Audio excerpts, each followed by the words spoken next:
Hello दोस्तों।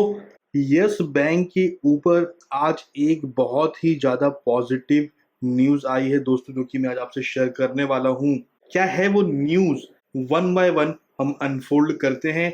आप देख रहे हैं द फेवरेट स्टॉक। अभी तक अगर आपने मेरे चैनल को सब्सक्राइब नहीं किया है तो सब्सक्राइब कर लीजिए। मैं आप लोगों के लिए ऐसे ही लेटेस्ट अपडेट लाता रहता हूँ। टेलीग्राम चैनल को भी ज्वाइन कर लीजिए, क्योंकि वहां पर मैं बहुत सारी एक्सक्लूसिवली न्यूज को पोस्ट करता हूं, जिससे आपको बहुत ज्यादा प्रॉफिट भी होता रहता है।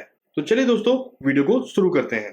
दोस्तों, खबर क्या है? खबर है MCA to inspect Yes Bank's books in first investigation against the bank in rupees 5050 crore scam. आप यहां पर देख सकते हैं, ये आज की ही न्यूज है, 3 तारीख 10:12। दोस्तों, खबर क्या है? The ministry of corporate affairs, that is MCA, has decided to inspect the books of Yes Bank in the 5050 crore fraudulent deal case. The MCA will submit its report in 3 months. 3 महीने के अंदर जो है उन्हें report submit करना है MCA को।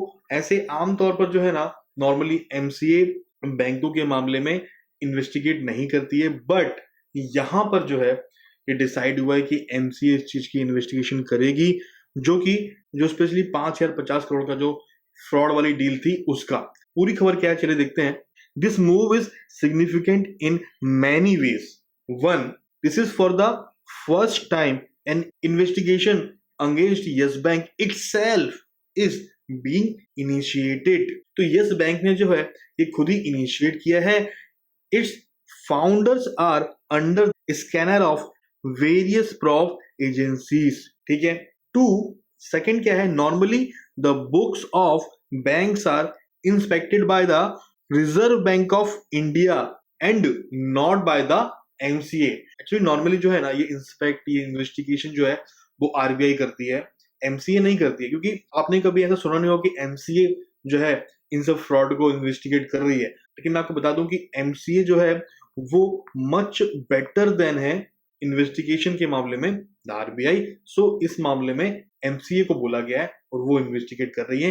3 महीने के दिन को रिपोर्ट देनी है, और साथ में और भी बहुत सी चीजें अनफोल्ड हुई हैं। यहां पर मैं आपको बताता हूँ आगे क्या लिखा हुआ है। A source close to the development told Moneycontrol the MCA has ordered the inspection after many investor complaints of wrongdoing on the corporate government front. MCA is inspecting Yes Bank under section of 2065 of the Companies Act.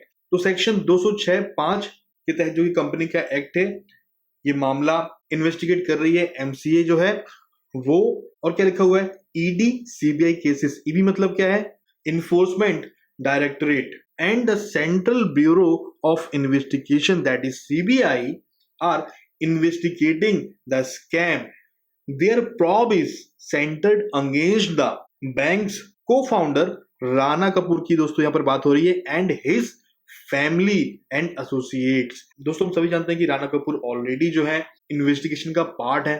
इनकी family और जो associates हैं वो सब, इन सब के खिलाफ जो है अभी शिकंजा कसा जा रहा है। और आप देख सकते हैं कि सीबीआई भी यहां पर इन्वॉल्व है। The two agencies have registered 2 cases against the Kapoor and his family. 2 cases, 2 agencies ने 2 केसेस को कपूर और उनकी फैमिली पर ये रजिस्टर्ड किया हुआ है। It is usual for the MCA to inspect the books of the bank. जब भी बुक्स ऑफ द बैंक की बात होती है ना, मतलब उनका कच्चा चिट्ठा जो भी है पूरा, as banks come under the RBI, MCA avoids inspection of banks books. This is the first, आप यहां पर देखिए, this is the first such case in the recent past when MCA is so doing। ऐसा money control के source जो है उनका कहना है। जाहिर सी बात है, आपने भी नहीं सुना होगा कि एमसीए ने इसके पहले अभी हाल ही में कोई ऐसे केस को हाथ लगाया होगा। तो ईडी जो है हैज filled 2 चार्जशीट। ओके, कौन कौन सी है वो? In the first, it has named 8 entities and Kapoor families. Okay, in the second, it named 19 entities including the related companies of Dewan Housing Finance Limited. देखिए दोस्तों, प्रमोटर्स कपिल वाधवान एंड धीरज वाधवान का भी नाम यहाँ पर आ रहा है।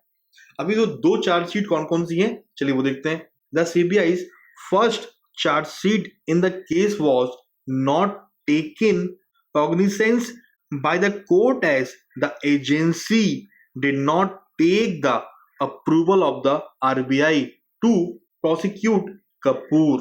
However, the CBI later pointed out that RBI's approval was not required in the case and an approval by Yes Bank will do. Now the CBI is seeking Yes Bank's approval and it will file a charge sheet again. पहले जो है CBI ने ये बोला कि RBI ने जो है वो अप्रूवल में थोड़ी सी प्रॉब्लम करी, बट बाद में ये क्लियर हो गया कि आरबीआई के अप्रूवल की जरूरत है ही नहीं। येस बैंक अगर बोल देती है तो हम चार्जशीट फाइल कर सकते हैं, और ये आप देख सकते हैं कि चार्जशीट को फाइल कर दिया गया है। एसएफआईओ रोल, अभी यहाँ पर एसएफआईओ क्या है दोस्तों, मैं आपको बताता हूँ कि एसएफआईओ क्या है, लेकिन उससे पहले the MCA has already completed a inquiry and its western regional directors office will now inspect the books of Yes Bank. सारी जगहों पर अभी छानबीन भी होगी और एमसीए ने ऑलरेडी कंप्लीट कर दिया है। क्या कंप्लीट किया है, देखिए, in case where multiple agencies are involve there is a high chances that case में be transferred to the serious fraud investigation office, that is SFIO, जो कि मैंने आपको बताया था कि इसका मतलब क्या होता है। और एसएफआईओ जो होती है ना, वो मच बेटर देन होती है नॉर्मल जो कि इन्वेस्टिगेशन एजेंसीज होती है उनसे। और ये जो है ना, आप देख सकते हैं नीचे क्या लिखा हुआ है, cases relating to Jet Airways, CG Power, Gitanjali Gems, Vijay Mallya, ये सब जितने बड़े बड़े केस है ना, ये सब एसएफआईओ देखती है। और अभी जो है हम बात करें तो मल्टीपल एजेंसीज की बात यहाँ पर निकल के आ रही है, और यहाँ पर एसएफआईओ जो है वो अब इन चीजों की तहकीकात करेगा।